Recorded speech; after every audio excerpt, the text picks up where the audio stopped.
Hai semuanya, kembali lagi bersama Hirka Harika. Kali ini, Mimin bakal bawain alur cerita dari sebuah drama yang berjudul The Child. Drama ini menceritakan kisah seseorang yang berasal dari Filipina yang datang ke Korea untuk menemui ayahnya yang kaya raya. Namun ternyata, perjalanannya kali ini sangat membahayakan dirinya sendiri. Dan gak usah berlama-lama lagi. Yuk, langsung saja ke ceritanya.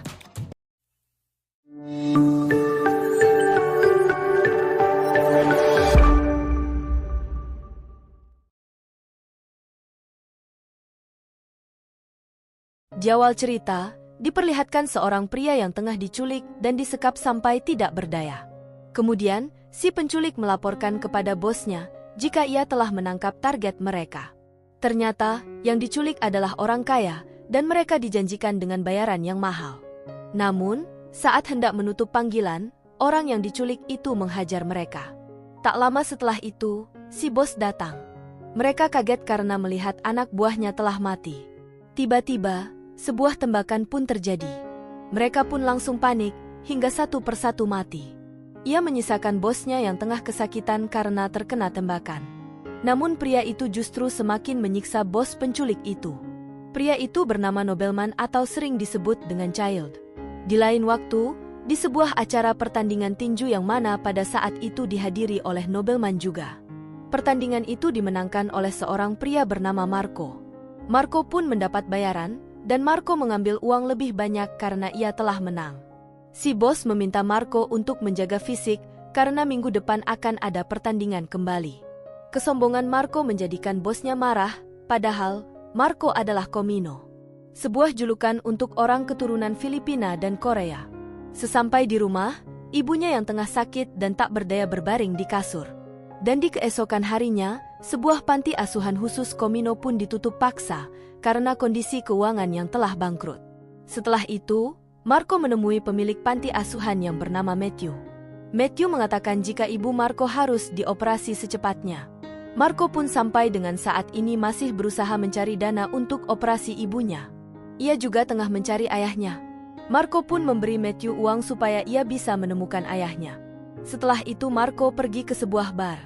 Di sana ia didatangi seorang pria. Pria itu mengetahui jika Marco adalah juara tinju. Ia pun mengajak Marco untuk mencuri di toko berlian. Awalnya Marco menolak, namun si pria itu memaksa Marco dengan mengiming-imingi jika uang yang ia dapatkan bisa untuk operasi ibunya. Pria itu mengatakan jika tugas Marco hanya mengalihkan suasana dan mematikan aliran listrik saja. Di malam harinya, Marco pun berangkat ke lokasi tujuan. Marco berusaha mengalihkan perhatian satpam di toko tersebut. Namun tiba-tiba ia dihajar oleh sekelompok orang.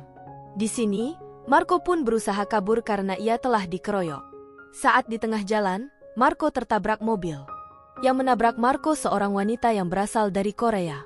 Mereka berdua pun saling heran karena sama-sama bisa bahasa Korea. Setelah itu, Marco dibawa ke rumah sakit oleh wanita itu. Selesai dari rumah sakit, Marco mendapat telepon dari Matthew. Saat sampai di rumah Matthew mengembalikan uang yang diberikan Marco kepadanya. Matthew tahu jika Marco berusaha keras demi bisa mendapatkan uang tersebut. Matthew bilang jika ayahnya tengah mencarinya. Marco heran karena biasanya seorang laki-laki yang menghamili wanita Filipina akan pergi begitu saja dan tidak memperdulikan anak serta istrinya. Matthew meyakinkan Marco jika sebentar lagi ayahnya akan mengunjunginya. Matthew pun memberinya sebuah kartu nama kepada Marco sebagai alat untuk mencari ayahnya di Korea. Di keesokan harinya, seorang pria berbaju rapi, mereka berdua datang mengunjungi Marco dan mengaku jika mereka adalah pengacara dari ayahnya Marco. Pengacara itu mengatakan jika ayahnya tidak dapat datang karena sedang sakit. Kemudian, Marco diberi visa dan paspor untuk berangkat ke Korea. Mereka juga telah menyiapkan seorang wanita untuk menjaga ibunya Marco selama Marco berada di Korea. Marco pun sempat bingung, karena kepergiannya ke Korea kali ini begitu dadakan. Awalnya, Marco ragu untuk meninggalkan ibunya di rumah, karena ibunya tengah sakit tak berdaya. Namun sang pengacara kembali meyakinkan Marco, jika ibunya akan baik-baik saja, dan biaya operasi ibunya Marco sangatlah kecil bagi ayah Marco yang kaya raya. Akhirnya, Marco pun menyetujuinya. Sedangkan di sisi lain, terdapat seorang pria yang bernama Han. Ia merasa kesal karena berita tentang dirinya yang telah menggelapkan uang perusahaan viral. Setelah itu datang asistennya dan memberikan sebuah info, jika pengacara ayahnya baru saja dari Filipina dan akan kembali ke Korea dengan Marco. Sedangkan Marco yang tengah menaiki pesawat bisnis untuk pergi ke Korea. Di pesawat itu juga terdapat nobleman. Di saat semua orang terlelap, Marco tidak bisa tidur. Dan tiba-tiba, ia didatangi oleh nobleman. Nobleman mengatakan, jika Marco pasti tidak mengetahui apa tujuan ia diminta untuk pergi ke Korea. Nobleman pun meminta Marco untuk berbicara menggunakan bahasa Inggris. Karena orang Korea sangat membenci Komino. Sebelum pergi, nobleman mengatakan kepada Marco, jika Marco secara tiba-tiba mendapat fasilitas yang mewah dan bisa pergi ke Korea dengan begitu mudahnya, bahkan menggunakan pesawat kelas bisnis. Kira-kira, apa yang akan Marco alami di Korea? Mendengar perkataan itu, Marco menjadi gelisah. Sesampai di bandara, pengacara itu menghubungi seorang wanita yang juga tengah berada di bandara. Wanita itu ternyata orang yang sebelumnya menabrak Marco.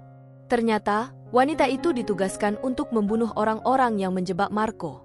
Di keesokan harinya, Han dan anak buahnya tengah berada di suatu tempat. Di sini, ia tengah menunggu seseorang yang telah menyebarkan berita negatif tentang Han.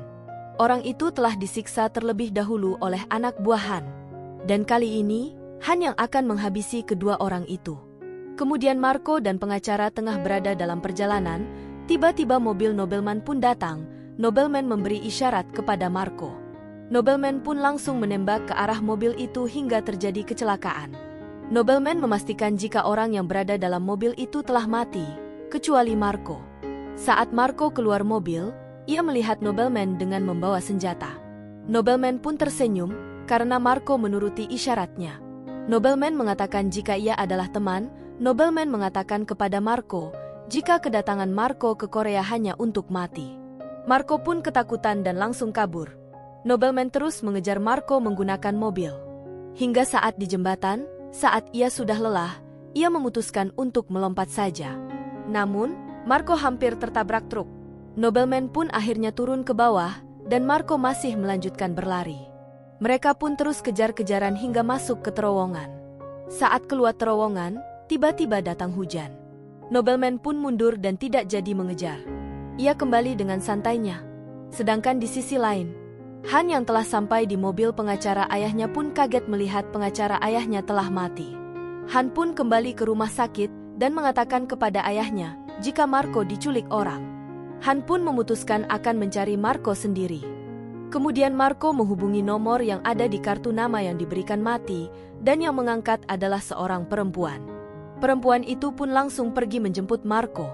Marco juga menghubungi Mati dan menceritakan jika semuanya berantakan saat ia pergi ke Korea.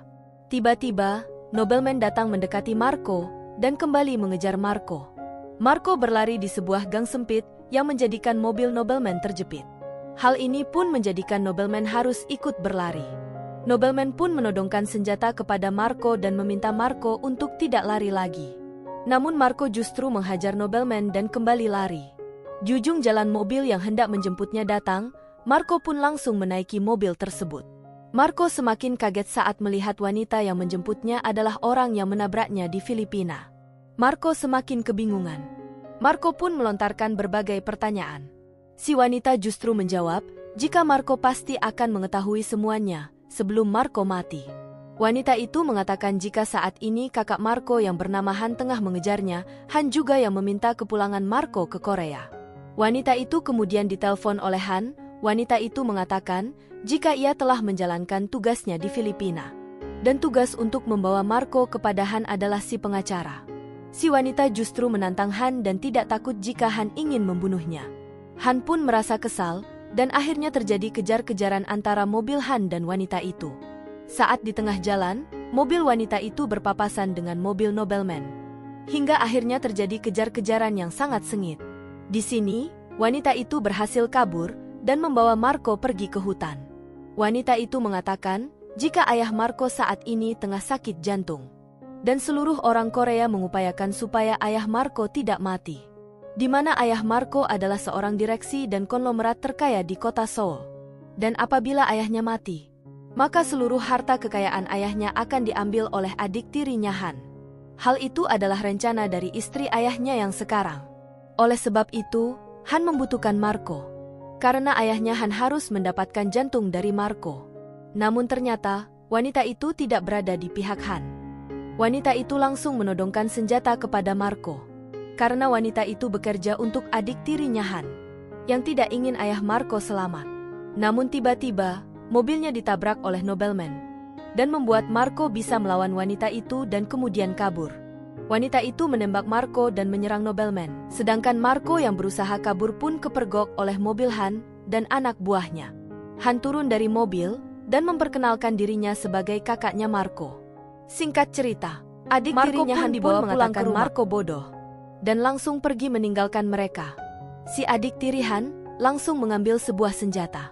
Di sisi lain, Matthew tidak bisa menghubungi Marco dan tidak dapat kabar apapun dari Marco. Karena saat ini, Matthew telah berhasil membawa ibunya Marco ke rumah sakit.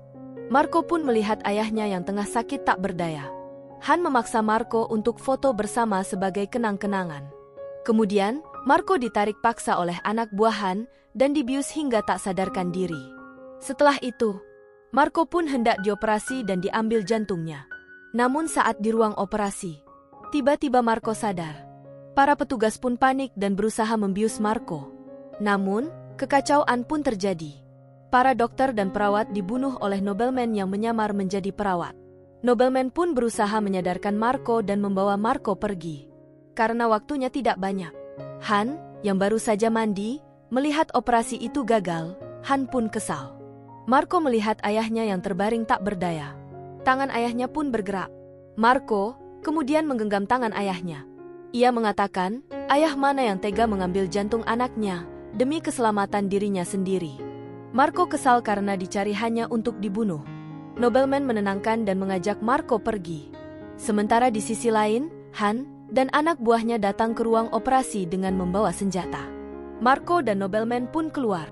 Nobleman pun menodongkan senjata ke kepala Marco dan keluar ruang operasi. Han juga tidak berani menembak. Karena, jika Marco mati, maka ayahnya juga akan mati. Han masih mencoba negosiasi lagi dengan nobleman. Namun, saat itu datang adik tiri Han dan langsung menembakkan peluru kepada Marco. Nobleman yang melihat itu langsung menarik Marco menjauhi tembakan tersebut dan kembali masuk ke ruang operasi. Nobleman melihat jika kondisi ayahnya Han semakin kritis. Han dan anak buahnya masuk ruang operasi. Nobleman mengatakan jika ayahnya belum mati. Namun, ia bisa saja membunuh ayah Han dan juga Marco. Hingga akhirnya, Han menerima permintaan nobleman untuk memberinya uang sebesar $10 juta. Setelah mendapatkan uang itu, nobleman pun pergi meninggalkan Marco sendiri. Saat itu, Marco dibawa pergi paksa oleh anak buah Han. Nobleman berbicara kepada Marco menggunakan bahasa Tagalog kepada Marco dan mengatakan jika Marco tidak akan mati. Nobleman lalu pergi. Namun, Han tidak akan membiarkan nobleman pergi secara hidup-hidup. Nobleman tidak terlihat takut saat Han menodongkan senjata ke kepala nobleman. Dengan sigap, nobleman menarik senjata itu dan membuat kekacauan di ruangan itu. Setelah sekian lama bertarung, nobleman pun berhasil membunuh semua anak buah Han. Bahkan, Han juga tidak terlepas dari serangan nobleman.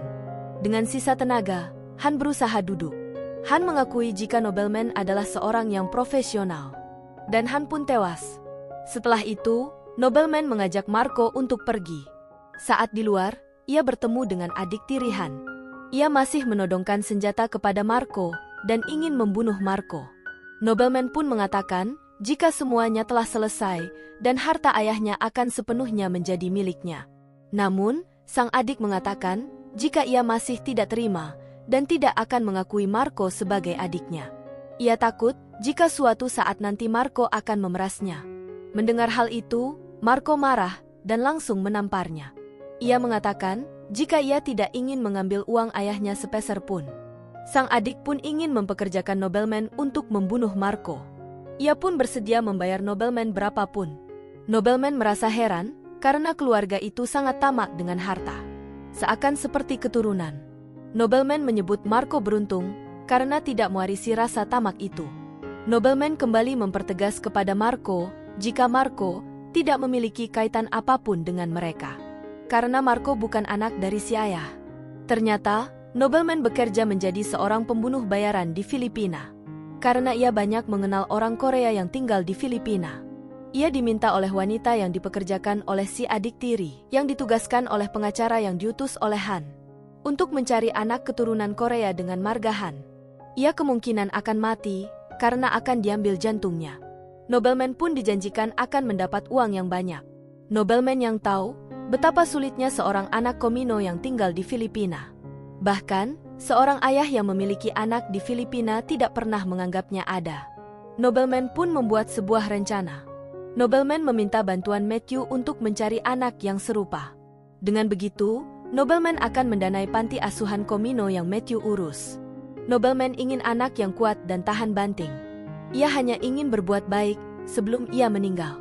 Matthew pun merekomendasikan Marco, ia pun membuat Marco menjadi orang yang dicari. Nobleman ternyata memiliki penyakit dan terus-terusan minum obat.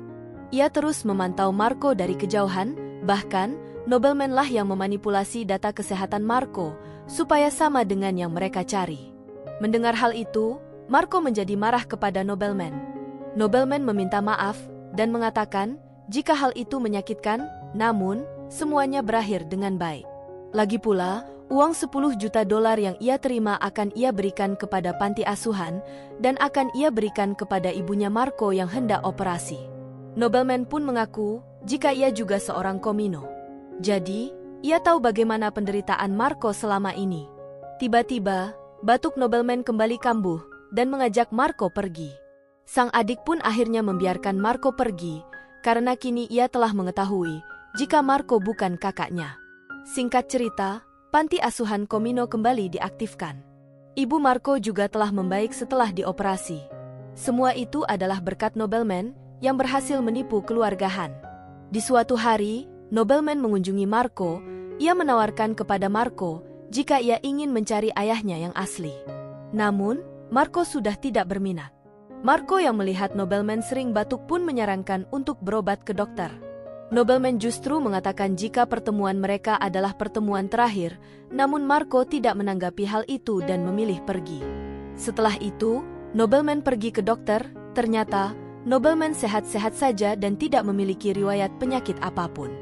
Dan obat yang diberikan oleh dokter ilegal itu adalah multivitamin. Dokter pun memberitahu Nobleman jika lain kali tidak boleh berobat di dokter yang tidak jelas. Nobleman pun tertawa dengan kebodohan Nai sendiri. Dan, cerita pun berakhir. Terima kasih yang sudah menonton. Jangan lupa untuk klik like dan subscribe channel ini supaya tidak ketinggalan video lainnya.